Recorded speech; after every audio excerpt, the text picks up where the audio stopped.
Auzubillahiminash-shaytanir-rajim. Bismillahir-rahmanir-rahim. Dear students, Assalamu alaikum. Welcome to our next poet, Robert Frost. Today we are going to discuss the poem The Road Not Taken. It is a very oft quoted famous poem by the poet, although it is a small piece of art of poetry, yet it has got a very great popularity assigned to it by the critics and the general readers of poetry. The subject, the theme of the poem is very simple. The poem is about choices in life. Today we are just going to go through the textual reading of this poem, a plain textual reading only. Please keep the text of the poem before you people. We will be going through it stanza by stanza.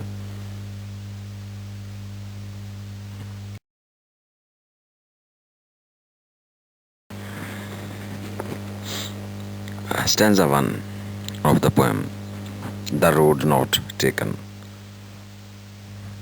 Two roads diverged in a yellow wood, and sorry, I could not travel both, and be one traveller.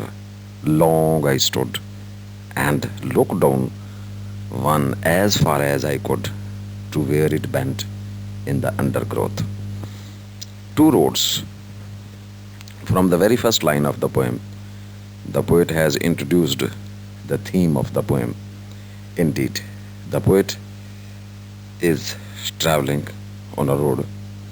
Suddenly, he comes onto the verge, onto the border of a forest, a yellow wood.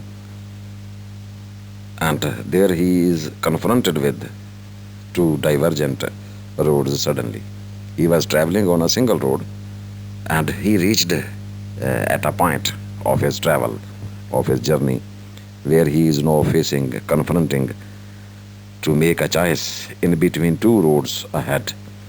He has to make a choice whether to go the right side of the road or the left side of the road.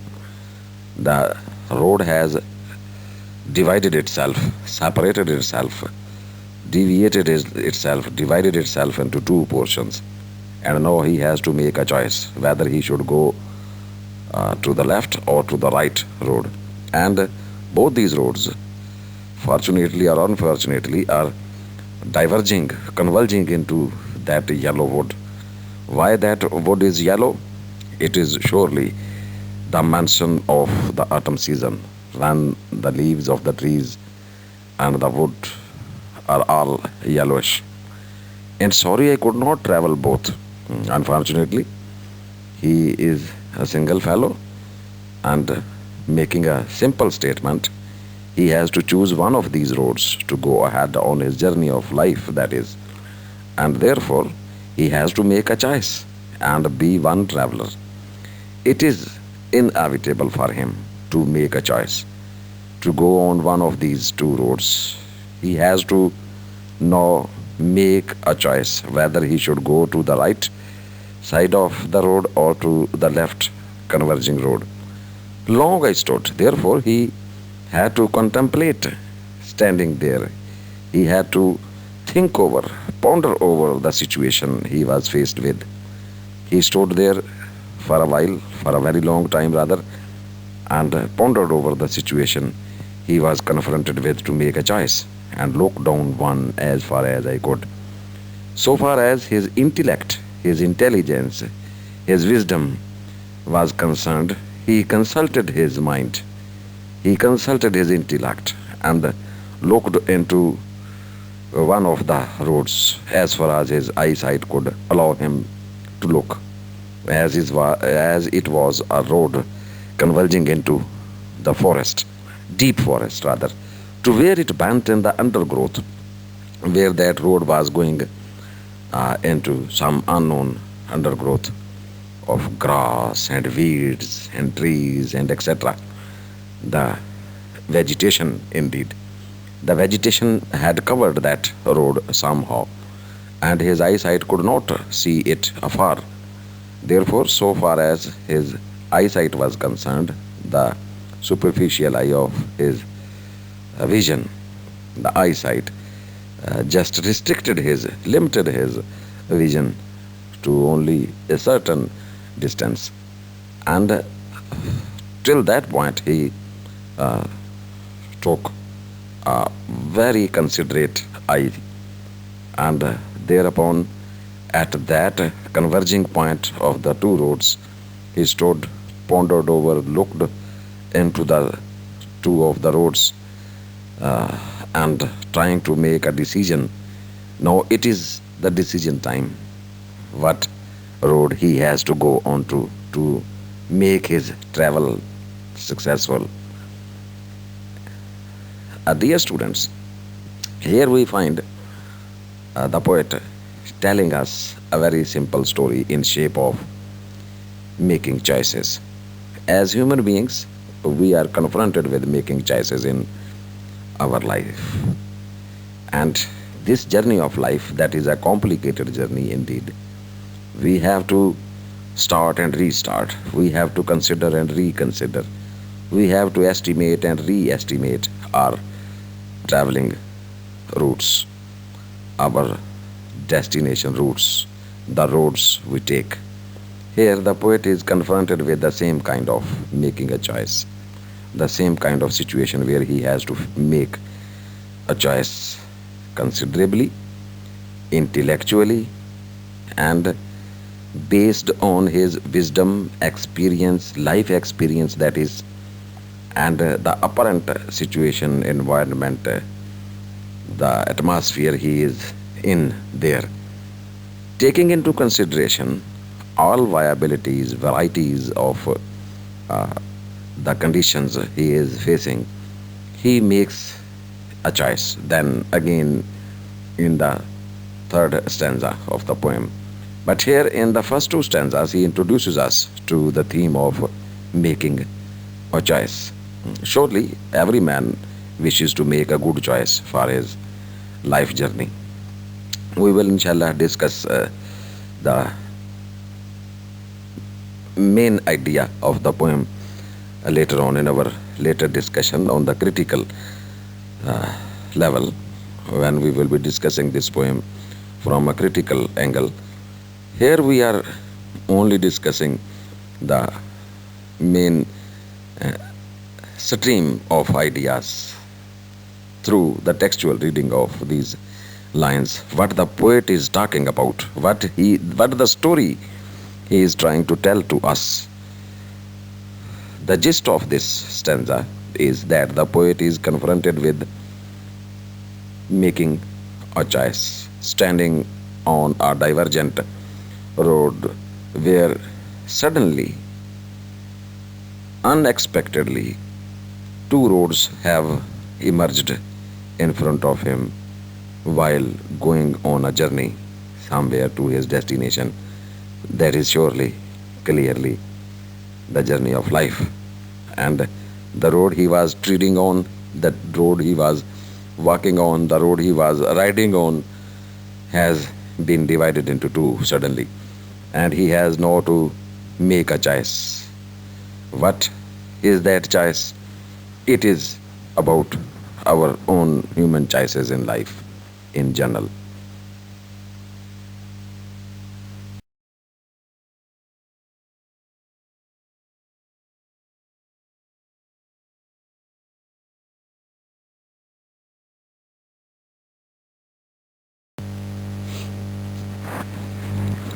Dear students, stanza 2 of the poem. Here the poet has made his choice. In the first stanza, he introduced us to the theme that he was forced to make a choice between two roads, the divergent roads right in front of him, forcing him to choose one of them, as he was not able to travel on both the roads at one time, being a single person. He cannot be the rider of two ships. in this journey. He cannot ride or go ahead on two roads at a time, being a single human being. Therefore, he had to make a choice in between these two roads before him. Hence, he took the other, then took the other as just as fair and having perhaps the better claim because it was grassy and wanted wear. Though as far that the passing there had warned them really about the same, as the poet stood there on that point of divergence, on that point of division where the two roads had deviated, had divided themselves into two. A single road had divided itself into two. He contemplated, he pondered over the situation, standing there for a while, for a very long time. And then his intellect, his experience, the apparent observation. First of all, he took a long view of two roads. From the superficial eye, from his eyesight, he observed that one of them seemed to be a better road to be made a choice, to be taken as a choice, as it appeared to be less traveled by, a road where lesser human beings had traveled through. He wanted to make a choice of a road that was not traveled by so many people, by the common people. He wanted to be somewhat different from the common lot. He wanted to travel on a road that was not traveled by many of the like people, many of the people like him. He wanted to be a different type of traveler, a different type of rider who is adventurous, who wishes to take challenges of life with a smiling face, with a bold and stout heart. Therefore, he decided to take the road less traveled by. That is why he took on to his journey, went ahead on to the road, chose the road that looked apparently to be a lesser traversed road, as apparently by his eyesight he judged, observed that human beings had not traveled through this road many times, as it looked very fair, no human footings, no signs of human traversing were found there, having perhaps the better claim. Therefore, the other one, the other road looked to be a very traversed and toppled type of road that was just crushed under the feet of human beings by traveling. Though as far that the passing there, because it was grassy and wanted wear, this is the claim that the road he chose was making to, was forcing on his mind and soul to be selected. This road seemed to be more grassy and wanting wear, the tread of the human foot. Rather, the traveling people were not using that road at all. Therefore, it was grassy, full of vegetation, as no human beings had yet crossed that road, riding that road. Therefore, it was grassy, full of vegetation, rather, it was full of challenges.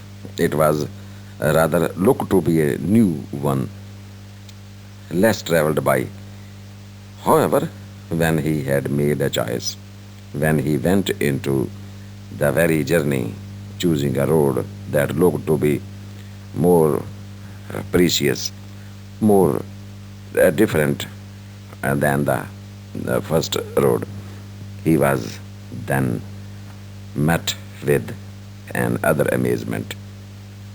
And other, he was startled again that the road he had selected, chosen for his travel, that appeared to be a less traveled by road, now seemed to be the same as the first one.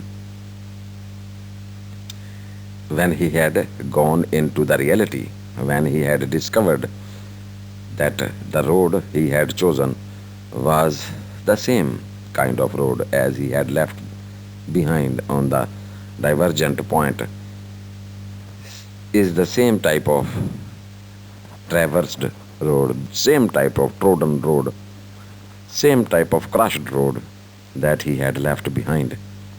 Uh, he felt a little bit sorry, surely, uh, not upon his choice, but upon the discovery that all roads leading to life, leading to the final destination, are the same, although they appear to be very different from the other roads we leave behind.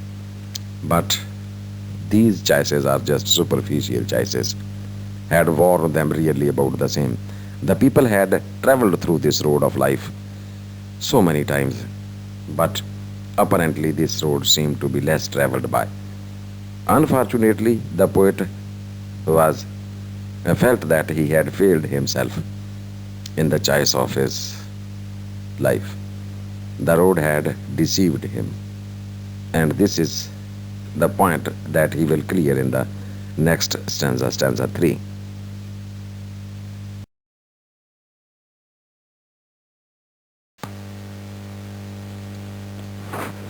Dear students, stanza 3 of the poem. And both that morning equally lay in leaves no step had trodden black. Oh, I kept the first for another day, yet knowing how way leads on to way, I doubted it if I should ever come back. When he was making a choice, standing at the point of divergence of the roads, he had to make a choice. He was forced to make a choice. Then, thinking that he should go on to the destination he wanted to reach, he selected one road, went on to it, uh, taking it as the less traveled by, less traversed by, less trodden road. But unfortunately, or it is, it proved to be as good a road as the previous one he had left behind. Oh, I kept the first for another day. Making a choice is a very critical point. Making a choice is a very serious job. The poet has now taken a step ahead. He cannot go back. It is the irony of fate. When we have made a choice, when we have taken up a step, we cannot get back to the same position, as life is a continuous onward, onrush stream that never comes back. And the description in the first two lines of this stanza is very simple, and both that morning equally lay. When he had to make when he had to make that choice in between those two roads, that morning both the roads were all open, all clear, fair, just like any fair, crystal clear thing before his eyes. But he took one of these roads, thinking that it was a less traveled road, less trodden road, making it a different choice from other people, thinking that he was a unique fellow and he has chosen a unique road to go ahead, and kept the other one to discover the adventures and mysteries of the other road for some other time, although he knew that there is no way back. I doubted if I should ever come back. Life never gives us the other chance of making a choice. So we have to choose wisely. We have to choose perfectly. We have to choose very, very carefully. It is now up to fate what it has got ahead in its store.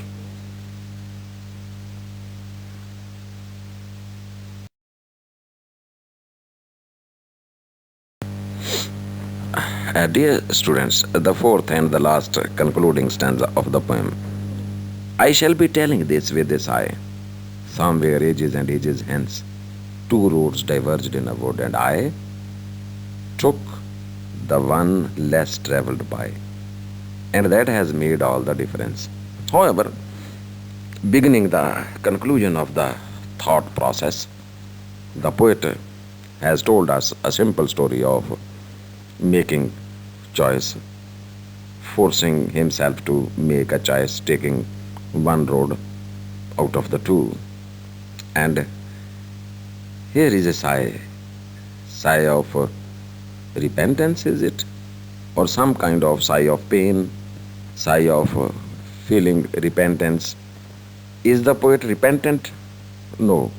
He concludes with a hopeful note. I shall be telling this with this eye. Although in the years ahead, when I will be old, I will be telling this to my younger ones, to the next generations, somewhere ages and ages hence. When the years will pass on, I will tell my younger ones, the people around me, that once upon a time I was faced with a situation to make a choice in between two roads, and I took two roads diverged in a wood, and I took the one less traveled by. I took the road, I chose the road which I thought to be a better traveling route, as it was different from the common people. I took upon the adventurous road, I took upon the dangerous road, I took upon the unknown, I took upon the mysterious road to go ahead on life, to be different in this world of common people. And that has made all the difference. And that is what makes the difference. Although your choice might not prove to be a correct one, this is the sigh of pain. Although your choice proves to be a failure in the end, yet it is the choice that makes the difference. You thought well, you chose wisely, you accepted your fate, you faced the challenges, you came out on the road of life to challenge the newness, the untraversed, less traveled by road, and that is what makes the difference. That is what makes you a great human being, that you made a good choice according to your own will, according to your free will. There was no one to force you to choose that road. And there are many things, my dear students, we will discuss them later on in our critical appreciation of the poem. To make this meeting of ours less burdensome, I will cut short my conversation right here, leaving it up to you people to think about it, ponder over it, and we will be discussing the critical points of the poem in our later discussion.